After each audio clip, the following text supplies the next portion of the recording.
कि आगे भयंकर बीमारी आ रही। ये कोरोना तो कुछ नहीं था, उसके साथ ही जो भारी बीमारी आ रही, जिससे गांव के गांव, शहर के शहर, मुल्क के मुल्क साफ हो जाए।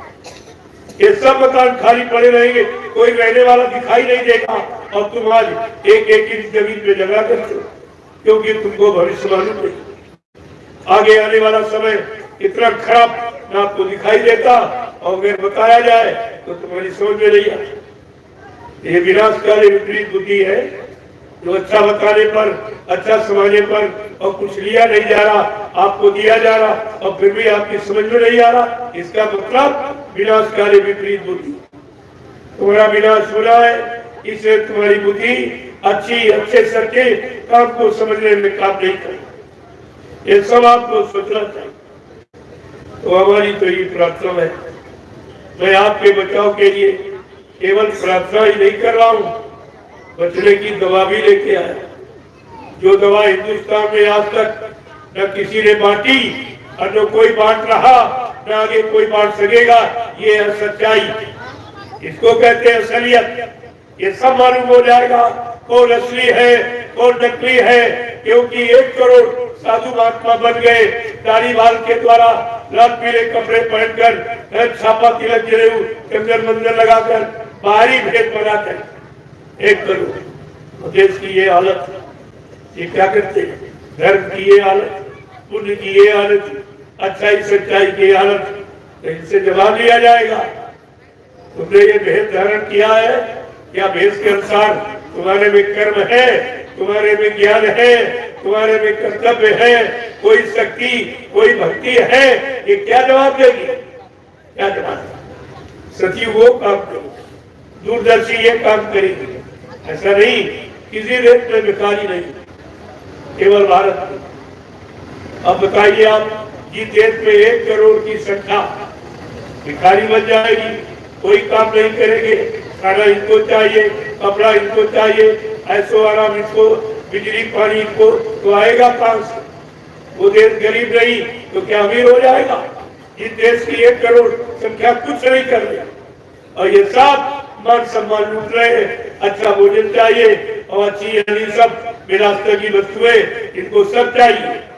कोई महात्मा है ऐसा जो झोपड़ियों में रहता? कोई नहीं।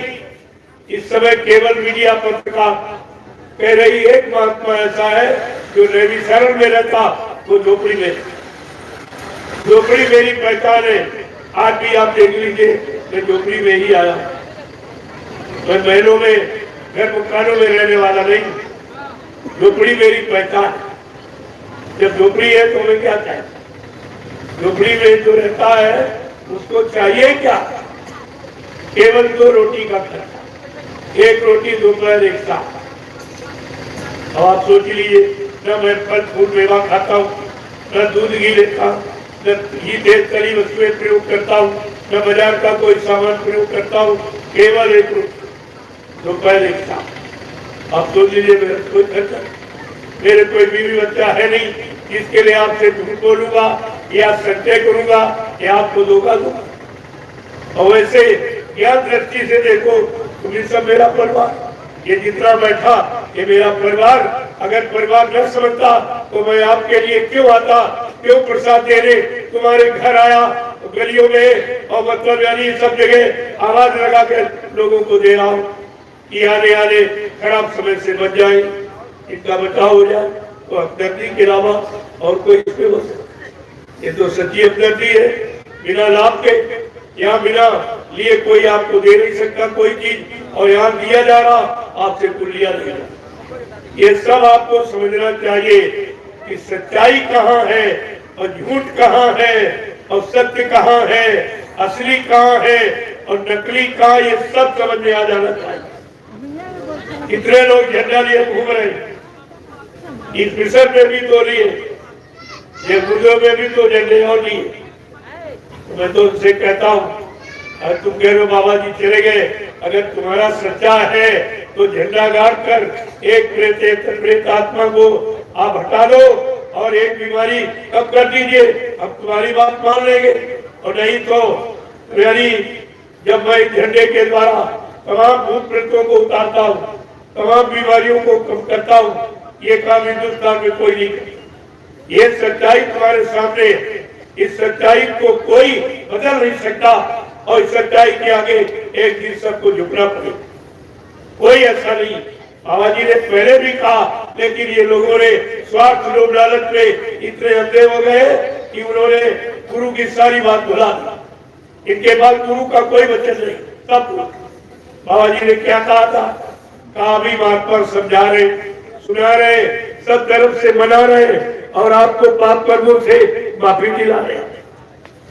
अगर तुमने संत महात्माओं की बात न मानी और न विश्वास किया तो पीछे कुदरत खड़ी है, अपने एक डंडे एक लपड़ थप्पड़ में 20 करोड़ को वायवारा नेहरा सेकेंडों में कर दी। बाबा जी ने कहा ऐसी स्थिति में जितने ये जिम्मेदार लोग काले नीले पीले हरे लाल झंडे लिए घूम रहे, ये अपने अपने झंडों को फेंक कर अगर तुम्हारे जय गुरुदेव प्रभु नाम के झंडे के नीचे अगर ना जाए तो इस बाबा को बाबा मत कहना। ये कितनी बड़ी सच्चाई है। ये लोग गुरु की सच्चाई नहीं बोल गए। इनको एक भी वचन नहीं मालूम कि क्या क्या कहा गया। तुम्हारे हित में, सबके हित में, सारी जीवात्माओं रूहों के हित में, सारे हिंदू मुसलमान सिख ईसाई सबके हित में संत महात्मा किसी एक के नहीं होते। वो सर्वदेशी, सर्वहितैषी, समदर्शी, दूरदर्शी और त्रिकालदर्शी होते। उनके आगे ये विशेषण जोड़ा जाता, ये जानकार होते, वो सब जानते, सब समझते हैं, तभी आपके लिए अच्छी सच्ची बात बताते हैं, आगे आने वाले खराब समय की जानकारी देते और साथ साथ में उपचार भी। तुम्हारा विज्ञान जानकारी तो देगा तूफान आने वाला, लेकिन तूफान को रोक नहीं सकता। विज्ञान तुम्हारा बता तो देगा परेशानी आने वाली, तूफान आने वाली, वर्षा होने वाली, बाढ़ आने वाली, लेकिन इनको रोकने का ये उपाय विज्ञान नहीं जानता है और संत महात्मा बताते हैं और साथ में उसका उपाय, निदान और समाधान भी बताते हैं। ये दोनों चीजें, इसलिए विज्ञान से कभी संत महापुरुषों की उपमा नहीं की जा सकती। विज्ञान केवल इंसान के प्रयोग की चीज है और इंसान भगवान के प्रयोग की चीज है और भगवान महात्माओं के प्रयोग की चीज है। ये सब जानकारी आपको रखनी चाहिए। जय गुरुदेव, जय गुरुदेव, जय गुरुदेव, जय गुरुदेव नाम किसका? प्रभु का। जय गुरुदेव नाम किसका? प्रभु का। जय गुरुदेव नाम किसका? प्रभु का। प्रभु का प्यारा नाम। अब आप लोग खड़े हो जाओ, खड़े हो जाइए आप लोग, बहुत देर से बैठो। देखो सत्संगी प्रेमी, अब थोड़ा ध्यान से। अभी तो ये सामाजिक और धार्मिक जनहितकारी संदेश था। अब ये सत्संगियों के लिए जो बेचारे भ्रमित हो गए, जिनको गुरु वचन नहीं याद है, वो सुन ले कि बाबा जी ने क्या क्या कहा और तुम वो सब भूल चुके। अगर तुम्हारे पास गुरु के वादे, गुरु की प्रतिज्ञा, गुरु का संकल्प, परिवर्तन की आवाज अगर तुम्हारी जानकारी में होती तो आप ऐसे समृद्ध सदगुरु के साथ कभी नहीं छोड़ते। लेकिन आप सब भूल गए। तो बाबा जी ने क्या कहा, मैं याद करा दूंगा। कहा बच्चा, मैं परिवर्तन करने आया हूँ, परिवर्तन करके ही जाऊंगा। कोई माई का लाल हमें इस परिवर्तन से न रोक सकता है, न मेरा काम कोई कर सकता है। ये कितना बड़ा चैलेंज है। क्या 3 युगों में किसी ने ऐसा चैलेंज किया, या रामकृष्ण जो अवतारी शक्तियां परिवर्तन के लिए आई, क्या उन्होंने ऐसा कभी चैलेंज किया? दूसरा चैलेंज क्या किया बाबा जी कि मैं कलयुग का इतिहास बनाने आया हूं, ऐसा इतिहास बनाऊंगा जो भूते न भविष्यते, सतयुग त्रेता द्वापर के लोग अपने अपने युग का इतिहास पढ़ना भूल जाएंगे।